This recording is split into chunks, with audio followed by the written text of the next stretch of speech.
Yo, what's going on, snipers, and welcome back to our Houston Sharpshooters Draft to Glory franchise mode here in NHL 22. So in last episode, we took on the Edmonton Oilers in the conference finals, and unfortunately we lost, but I still think it was a successful season for this team in terms of trying to get to that Stanley Cup again. Just because of the fact we lost some key players last offseason like Morales and Soderstrom, and this team wasn't really slated to do as good this season, but somehow they made it back to the conference finals. The only thing that really sucked at the end of that loss is the fact that we lost our head coach to retirement, so the team's going to be looking for a new head coach, and also the fact that we do have a lot of big contracts up for renewal this offseason, so this is probably going to be our toughest offseason yet. As you can see, we got a lot of big UFAs that need to be re-signed, and probably not enough cap space to get them all back, so we might end up losing some pretty big players in this offseason, but hopefully we could get mostly everybody back, just like what we did with last year, but hopefully we keep this team mainly together, just because or else this team is going to start going through a little bit of a retooling phase before they actually get to being back to that cup contending team, I'd say. Also, it's been a while since I've recorded one of these episodes for Houston, so I don't remember exactly like the draft class and all that stuff, so I'm going to have to refresh my mind about that. But anyways, before we actually get into the draft in the entire offseason, I do have one comment to go over, and that's from HawksFan88. He says, tough way to go, but at least you probably won't have to go through the Oilers for a while now without McDavid and Draisaitl since they retired, which is true. Both of them retired right at the end of last episode, so it's like, of course, the one time we played the Oilers in the playoffs, they had the two best players still, and then they end up retiring afterwards. So if they would have retired like a year before, maybe we would have been able to get to that Cup Finals. I'm not too sure, but it kind of sucks. Also, Hawks fan says he would draft Wharton and, of course, goalie, because there's a goalie, I believe, with the last name goalie, if I remember correctly. Also, try and see if you could talk talk some of your expiring contracts into taking less cash, which I will do. Hopefully we could get everybody back on some decent contracts and all that type of thing. So he says we should draft Wharton and definitely that goalie with the last name goalie. Let's see where Wharton is supposed to go, because I honestly don't remember who Wharton is. Because I've been battling my cold for like the last like week or so as well. So Wharton, oh, there he is. I pinned him. That's good. Oh yeah, I think I remember this guy. 2 years out. Should be a good help in terms of our centers, because we don't really have a whole lot of center depth, I would say. So yeah, Lou Wharton's definitely the pick for sure. And then goalie-wise, definitely we have to try and get ourselves Daryl goalie, which is probably in probably in the late second round, I guess, or in just in the second round in general. Since he's got medium elite potential and he's a goalie, that would be pretty cool. Anyways, let's get into this draft, and then we got to get into that very tough re-sign stage, and I think we'll sign probably our head coach at the end of the free agency stage, just because, like, I'm not going to sign any free agents, obviously, but I want to make sure this team is, like, fully signed to an extent, so we kind of know what coach actually works the best with our team. So, anyways, let's take a look at what this top 5 picks are. So, let's see what the Rangers take at number 1. They're going to take Nakamura, who's an 84 franchise. Jeez. That would have been something nice to have on our team, but obviously we made the playoffs, and I'm not going to complain about that. We had a pretty good run. We could have won the Stanley Cup this year, but it's kind of weird how this team has been more successful than my Arizona team has, which is kind of weird because that Arizona team has been built up a lot really good, and then for some reason it just can't get like past the first round. So I don't understand how this team does a lot better. So there's another 84. Damn, that's a pretty good to have two 84s out of the draft. Yeah, this might be actually a really strong draft class or a very strong first round. So those two guys both 84 overall. Interesting. And then there's an 80 overall Richmond going to Vegas. Pretty good sniper there as well. A lot of snipers and shooters in this draft apparently. And then Gerard goes. There's a playmaker to Arizona. He's got Spinorama as his zone ability, which is kind of funny. So that guy might be like a Denny Savard type idea. And then Florida at number 5 is going to take Salvador, who's a playmaker as well. A little bit better overall wise, but a winger. Interesting. Okay, let's zoom to our pick at number 30 and take ourselves, whatever his name was that I pinned, Thornton. There is other guys we could go with, but we're going to go with Thornton since he's got a 2-year ETA. He looks like he could have some decent attributes, and he has no weakness apparently. He's similar to Jacob Voracek, which makes me think he's a playmaker. And he's a small dude as well, 5'11", 183, so he might be a pretty solid player. Might have some good speed, might have some good hands, that type of thing. So Lou Wharton, welcome to Houston. Let's see what you are. You are at 67, top 6, and you're a sniper, not a playmaker. Interesting.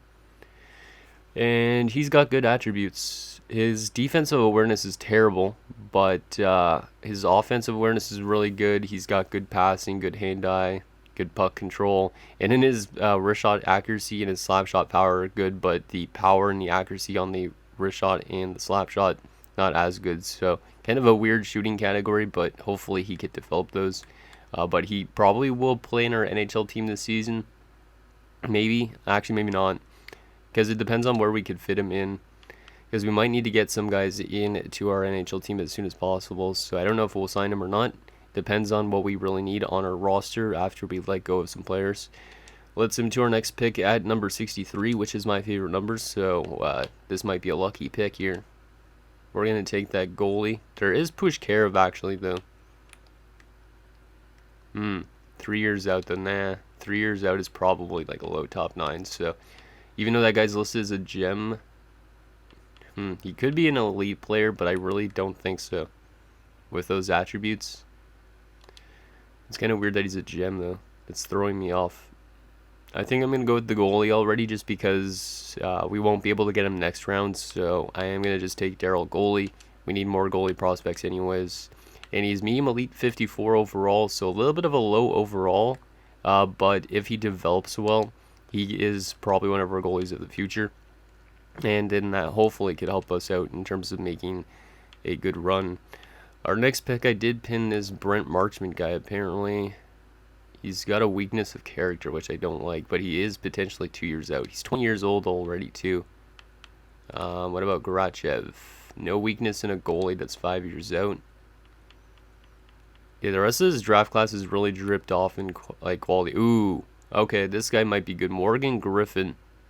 Magic hands, offensive creativity, and playmaking ability as a defenseman. He's 19 years old, but he looks like he has really good attributes except for his skating and his defense. And he might be 3 years out. He might be a bit of an overager, but we're going to take Morgan Griffin.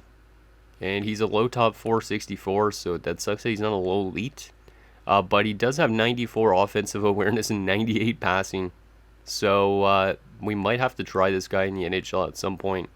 Because if he's got that high of an offensive awareness and that high of a passing rating, this guy should pick up points hypothetically. So if he gets some good development in like a year, he might be in the NHL in like a top 6 pairing at some point. Just to see if he could actually pick up a lot of points with that kind of attributes. It's kind of a weird attribute build, but like I said, I think he should be able to pick up a lot of assists. So let's move to our next pick here in the 4th round. Duane Petrangelo. No weakness as well. 4 years out. Not bad, but probably I would assume a low top 9, just like this guy, just because he's 4 years out. Or we go with one of those scout recommended, which we don't know much about any of these guys. This guy's a guaranteed bottom 6, which is not great. I might just take another center, since he has no weakness. Yeah, you know what? We're going to take Duane Petrangelo, because we could use all the centers we could need. So he's a 61 playmaker, low top 9 as I was expecting. Still has a decent, he's pretty decent all around, so not that bad. 5th round pick here. Anything interesting? There's a medium top 9. Do we draft ourselves some more forwards? Yeah, we probably should just keep on taking a lot of random forwards that might have the opportunity to make it. So we're going to take Murata since he's a 17-year-old top 9. Maybe he has a chance to make it. 52, not great, and a grinder. But if these guys end up making it to our roster, then that'll be great because we're going to eventually lose some big guys in terms of our depth and on forwards and stuff like that. So Hugo Gamache, no weakness, but 5 years out. Yeah, this draft class is really dipped off as I was expecting. Any low elites that are supposed to still go, though? No. Not guaranteed, at least. Yeah, I don't know what the heck to take with the rest of this. Some of these guys have no weakness, apparently, though. This guy's actually supposed to get drafted right near the end. So I might take that guy in the 7th round. Actually, wait. I'm trying to think of if we actually would have the chance. Yeah, I think I will pin this guy for the 7th round pick. And just because he might be decent, I don't really know. And then with this pick, we might as well take roll off maybe. And we'll take roll off. Why not give us another defenseman? Low top 6D 56. It's still a defenseman though. You never know if they make it or not, considering this is a draft to glory. In our final pick of the draft, we're gonna take our pinned guy unless he got already drafted, which he did. Wow. Okay. Where was that dude? Wait, I pinned him. He went to... This is no players on pin list. Why doesn't it not show me where he went? I don't even remember his name now. That's a little bit weird. Hello? Yeah, I don't remember what his name was, if you guys could remind me, because I'm going to see after I record this out, obviously, but my brain did not remember what that guy's name was for some weird reason now. Okay, I guess we'll just take our 7th rounder. Might as well take a fringe starter goalie or a goalie or a starting goalie. This guy might be a starter, but I'm not 100% sure. This guy's got all C's. This guy's a lot worse. Yeah, I think I'm going to take Ron Cousins. Even if this guy's a starter, this guy's got better attributes at 18. So he might have a higher chance of making it. So Ron Cousins, welcome to Houston. And he's a 55 fringe starter, butterfly goalie, not bad. Maybe he develops into being something for us. If not, maybe a good solid AHL goalie. So there is our draft. We got Wharton, goalie, Griffin, Petrangelo, Murata, Roloff, and Cousins. So not a terrible draft. Wharton's going to be interesting. Goalie is obviously cool. And then Griffin, I think it was... Yeah, Griffin was the defenseman. I think Griffin could be interesting too. I'm not sure about the rest of the players, but not a bad draft by any means. Now we got to get into the re-sign stage, like I said, which is going to be the toughest part. I'm not going to give anybody contracts before we sim to it, just because I want to know how much cap space we have. So let's advance into this, and let's re-sign our associate coaches and or stuff like that, because might as well. Wait, this guy's our NHL associate coach, right? No, he's our NHL assistant coach, I think. Or no, he is our associate. We'll just give him what he wants. And does this guy actually work well with our team? I don't really know. Maybe he could become our head coach at some point. AHL associate. Let's resign you. Boom. Okay. Perfect. That is good. And we do have one scout only to sign, which is also nice. Don't like dealing with the staff too much. There you go, Majewski. And now we got to get into our re-signing, which is going to be problematic. We have 59 million in cap space, and yeah, we got a lot of big boys to sign. Let's start by qualifying all of our RFAs, which includes Burns and Blacker. There's a lot of big name RFAs as well, so... But we got to keep on always qualifying our RFAs at this stage, because we really don't have the money to kind of just throw it at everybody, so... RFAs always get qualified pretty much, and then UFAs we try and negotiate as best as we can with them. And we'll qualify Benson and Sweat as well. That's good. Go to UFAs, and now this is where it gets interesting. Okay, let's go to the bottom of this list first and see what we got down here. So in terms of prospects, let's go over a couple of these guys, because most of them aren't going to pan out anyways. Close, 63 at 20, no thank you. 66 at 20. I don't know. He's an offensive defenseman, but he doesn't look great. Yeah, I'm going to let that guy go. Might as well. I am going to sign Champion, though. He's a 70. He's already 22, which kind of sucks, but we're going to sign him for the AHL. Umberger's also going to get his ELC. We're also going to sign Duclair for the minors. And then we got to think about the rest of these guys. I probably should just sign every AHL guy. Oh, Roach, why do you want 1275, man? Okay, I got to focus on the big guys, I guess, first, since some of these guys want still money, even though they're playing in the AHL, which is dumb. So we'll start off with Gene Thornton, since I think he's probably the most important player out of the bunch of these guys. Whew, 14 million, oh my god. If I go down to 1 year, he only wants 13.5. which is not that bad. I don't want to sign him too long term, just in case he drops off again. So we'll do 2 years, and I'm gonna try and talk him down into saving some money to like 13.6, which would knock us down all the way though already to like 40 something million, 43 million. Jeez. And then out of the other top 6 players, I think Kapitanov might be more important to Sea-Doo since he's a right winger via left winger, that type of thing. He's younger too. If we go down in years, he also wants less money, which is good.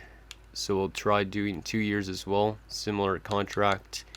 And we'll try and do 12.5. And then we will go down the list. I think Sea-Doo might be the least important out of the bunch almost. Ortiz is going to want a lot of money because he just had a good season, but I still will give him it because he is an important depth piece for this team, like third liner, maybe even a top 6. So we'll do 6.4 for 1 year. None of these guys want extensions either, so this is going to be problematic. Like, we might be running out of time to actually win a Stanley Cup with this roster. Let's try and get Forster down a little bit. Most of these guys are probably not going to accept since we're giving them less what they want. Pasquale, dirt cheap, 2 years is fine. We'll just give you what you want. Yep, I want to keep around since he's a part of our defensive core. In 1 year, just give you a little bit more. Roach is kind of important as well. Just do that. And then we gotta see what these other guys. These other guys aren't as important, so I'm not gonna sign them yet. But most of these guys need just under $1 million. What about Park? He wants 2.65. That's not bad. We'll keep him as that for our starter, since Benson's qualified. Let's advance a day and just see if we get those guys. I don't know if they're all gonna accept, to be honest, but it's worth a try. Looks like some of them renewed our contracts, which is good. Okay, a lot of them actually signed, which is kind of surprising, and we're all of a sudden way down to 16 million. Jesus. Okay. I was not expecting that. I do still need to get Park, and the rest of these RFAs are qualified, but I think everybody here is gone. Unless I could get these guys for dirt cheap, but I don't think... With all the RFAs, we might be screwed cap-wise. So, I should probably wait on the RFAs, which means, yeah, Sam Sea-Doo is gone. Guess he wants 13 million. Even though he puts up only like 50, 60 points. So that's kind of bad. Roach, I would like to keep him around, but I can't really afford him, I don't think. I might be able to. So some of these guys might come down in asking price. So I might have to write down their names just because that way if they do appear in free agency still like a month into free agency or a couple weeks into free agency, maybe we'll bring them back again, that type of thing. So I'm going to write down some or type down some players' names just so we actually remember who they are. So Roach and Ronnie, let me just write down their positions as well because I won't remember what positions they play. And we'll also put Schutz there. Actually, Schutz could get signed potentially, but these guys really don't want that much, right? Yeah, they don't. But I don't know if we have enough cap space otherwise if I sign them, so that's the only thing. So I'll write down Schutz, Afanasenkov, and then the other Roach doesn't matter that much. But I could write him down if I want to, and I'm also going to write down Sea-Doo just in case somehow we could get him back, but I don't think we can. He's probably going to sign somewhere for a lot of money, just like Morales did last year. And I need to sign Park is the thing.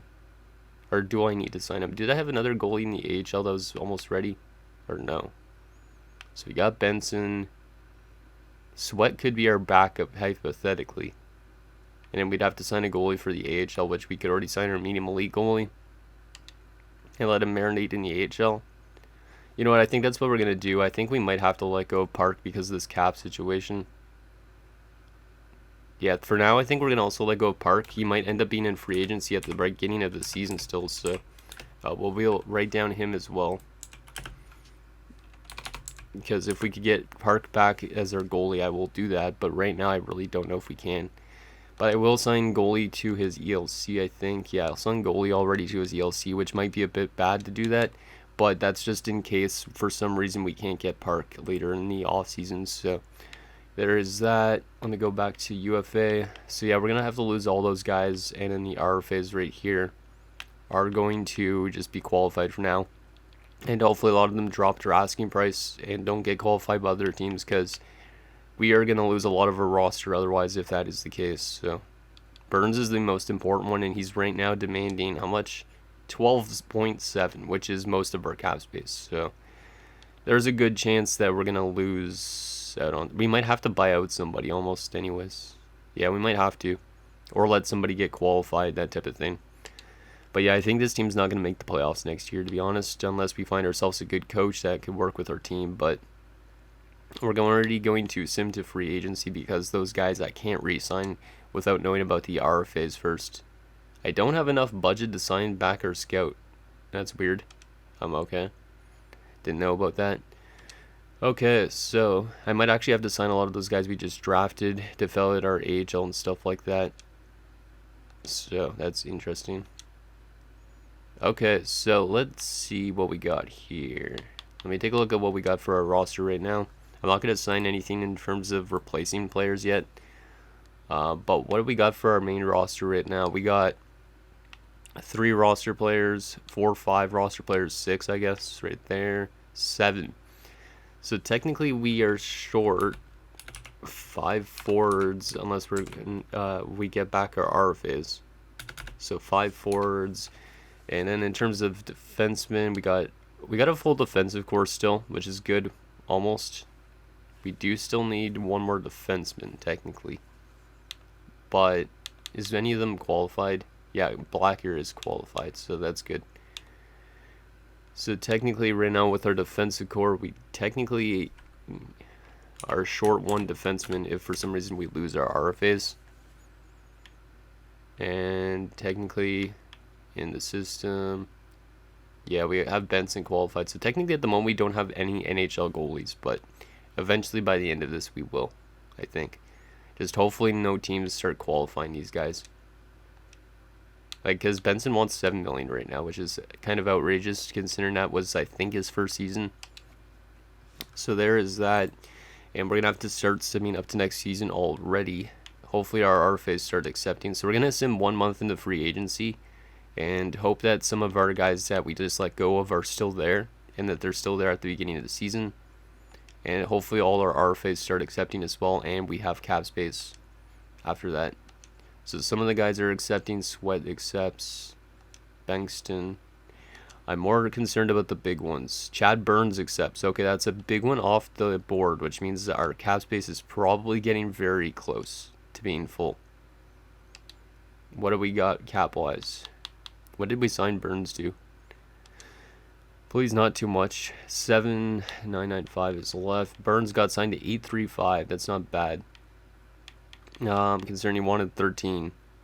RFA wise, still we do have Blacker, Scuderi, Patan, and Finisenko. Some of these guys might have to hold out the entire year, because right now we still don't have enough cap space to sign all those guys. I do need Benson back though, but he's not dropping his price by that much. So yeah, we got to hold out on those guys for now. And yeah, I'm gonna have to wait on signing free agents still. Signing any replacement free agents. Yeah, this team is probably going to take a major hit because of this, but that is what it is. And then hopefully we can find some good draft prospects and stuff like that. So Finisenkov is accepted. We're waiting on our other couple big players, Blacker and stuff like that. Hopefully we have enough cap space to get them back. They don't accept still at August the 31st. That's kind of concerning, because we do not want these guys to hold out all season. But at the moment they might. 7935. What do we got here? 4 million. Okay, Scuderi 1225. Batan 1175. And Benson 1925. We might be able to afford that to get everybody back. Let me just calculate this, because if we could get all of them back, then we will re-sign them on these prices. So 1925. Because I can't do math in my head, so Blacker wanted 4 million. Okay, so that's 5925, which only leaves us 2 million pretty much in cap space after that. Any other guys wanted 1 something, so we actually might be like literally right up against the cap. 1225. And then let's do zeros, and final one is Batan, who wants 1175. And that comes to 8325, which is too much money. So one of these guys might hold out all year. But we are going to sign the most important ones. So Blacker, 4 million. Scuderi, if you could accept the less money, we could probably do this. Let me try and get you down to like $1 million. I'm going to try and get those guys to sign for cheaper. And then Benson, we'll do the 1 year at what you're asking. And then it just comes down to what Scuderi and Patan, I think. But yeah, our team is going to definitely take a hit this year. Since we lost Sea-Doo, we lost Park as well, potentially. Unless he's still free agent. But I don't think we're going to have the cap space to sign him, to be honest. Unless we could sign him to a 2-way deal. We're pretty much screwed. So there we go. We got one guy accepting. We got Patan accepting. Benson and Blacker. Okay, so we got all 4 of them actually back, right? So we have no more RFAs. If I'm not mistaken. Yep, we got all our team back. We still have 3,745 in cap space. Okay, so we might be able to still sign, hypothetically, Park if he's still a free agent. But right now, wise, our team is not looking too shabby. Or not, well, not great, not bad. Like, our defensive core is still our strong point. But we still got, like, 3 roster players, technically 6. And then 9 at 11. Yeah, our team's going to be a little bit weaker this year. But we still have a lot of good pieces, which is great. It's good that Burns is an RFA apparently again next year. It might not be. But let's go to free agent pool and just to see if there's any former players that I did let go of that I could sign with the remaining 3 million. Let's sort this by... what should I sort this by? Let's sort by affordable at least. And then let's go to goalies and start by looking for Park. Let's sort by overall. Is Park still a free agent? It does not look like it, unfortunately, unless he dropped off. Yeah, it looks like Park must have got signed, unfortunately. So we're going to have to find out where he went. I'm actually just have to do the player search instead, but... and then we also let go of a lot of a defenseman. Reed Roach is the big one that we let go of. Ronning is still a free agent. So I am going to sign back Ronning at Shoots. They want 2-way deals, so we'll sign them both up. Because those are both our former players. That gives us a little bit more depth on defense, even though we don't really need that. Afanasenkov, did he get signed? No, he did not. I think that's him, right? Yep, that's him. We'll sign him up as well. And then we also let go of Sea-Doo, but Sea-Doo obviously got signed. Let's just go to forwards. Any former forwards of ours here that we could sign to help out our team. I wish there was a way to sort by who they were drafted by. Was Breland our pick? No, he wasn't. It's hard to remember who we drafted and who we did not. Karostin. Ooh, is that him? No, that's a different Karostin. Goddamn. If that was our Karostin, I'd have been like, yo, we're bringing this dude back. Tursun Bayev is back in free agency, which is good. We're going to sign him up. These guys are all their cheap 2-way deals. Caden Sidor is also back in free agency after winning the Stanley Cup, I think, in Edmonton. Yep. So we're going to bring him back as well. Some of these guys might not play in the NHL, but honestly, it's good to bring back a lot of former players. And that is good. So we'll also advance a few more days, and then we'll find ourselves a head coach, and then that will be it for this episode. So our goaltending tandem is going to be a little bit weaker this year, but it is what it is. Unless there was a former goalie there that I missed out on. So let's see. These guys are all going to accept, which is good. Gives us more depth. Let me take a look at coaching staff and find us a new head coach. Let's hire a head coach and see what we got here. So In terms of ones that fit our scheme fit the best, we still don't really know. Actually, let me get right to the start of the season, or preseason. We might have to sim into the preseason a little bit, but that's okay. I just want to find a coach in this episode, so let's advance a few more days. Actually, let's just go to the calendar and sim right to like the 24th or something. Or let's go to the 20th. Might as well do that until the preseason appears. Okay, that is good. Sorry if this episode ends up being a little bit long. Not going to look at the lines just yet because we still need to sign ourselves to coach. They probably auto-adjusted us a coach for now, right? Yeah, they did. They gave us a coach. Does he work? Not really. Not at all. We are going to make this guy our interim head coach if I can. Can I just make him an interim? No, I can't. How can I not make him an interim? I don't know. We're going to have to find a new coach, though. Let's see what we got here. So, 54, 60. We're looking for somebody that's high 60s if possible. 70 for Emmanuel Mathieu, which means we're definitely signing that guy up. He works more with defensemen, but he needs to be our head coach.